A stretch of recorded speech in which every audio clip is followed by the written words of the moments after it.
Kumusta mga master? Meron tayong pa-primer dito mga hamba. Ayan, mga bakal na hamba. Naka-prepare na rin yan mga master, naka-body pillar na yan.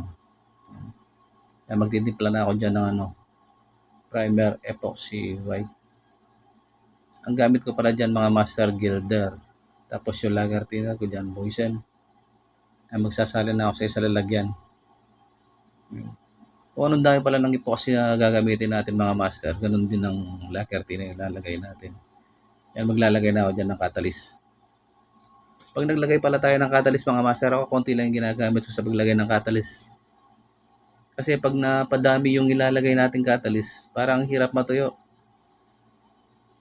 Ayan, lalagyan ko rin ng lacquer thinner yan. Pag nagtimpla pala ako ng primer epoxy mga master, gusto ko yung talagang malabnaw siya. Para pagkapit niya sa hamba, maginis. Konti lang yung liliyahan mo. Yan mga master, haluan natin ng mabuti para lumabnaw siya. Para magandang i-spray. Yan. Mag-spray na ako sa isang hamba dyan, master. Yung palambugan ng spray gun ko, mga master, di gaanong malakas yung hangin. Saka, hindi gaanong malapad. Lalay lang.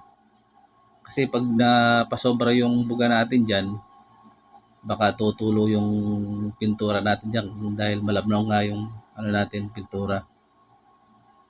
Ayan, alalay lang. Kung nakikita nyo, alalay yung pag-spray ko dyan. No? Hindi gaanong malakas yung spray ko dyan. Hindi natin makukuha sa isang spray yan eh. May pangalawang spray pa yan. Pag natuyo yan, i-spray ko uli yan para puting-puti siya. Kaya ako pala in-sprayan ng yan mga master, ng primer epoxy white. Dahil yan ang magiging base natin pag nag-varnish na tayo. Yung epoxy primer white na yan ang magiging base natin. Subok ko na siyan mga master sa mga, lalo na sa mga hambang ganyan, yung mga bakal na hamba. Yan, ginagamitan ko muna ng primer epoxy white. Tapos, kung anong kulay na varnish na gagamitin nila, yun ang ipapahid ko. Subok ko na mga master, matibay naman. Nasa pangalawang hamba na tayo. Bali, yan sa CR yan, mga master.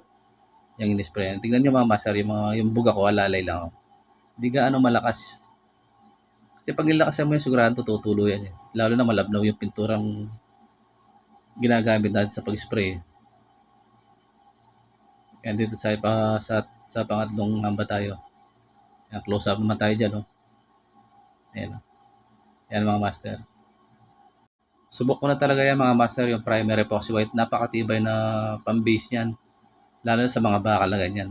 Matibay talaga. Gilder. Ang ginagamit ko dyan, Gilder. Ayan, kung mapapasin nyo mga master, nakabuo na yun, nakabuo na ng primer epoxy white. Yan.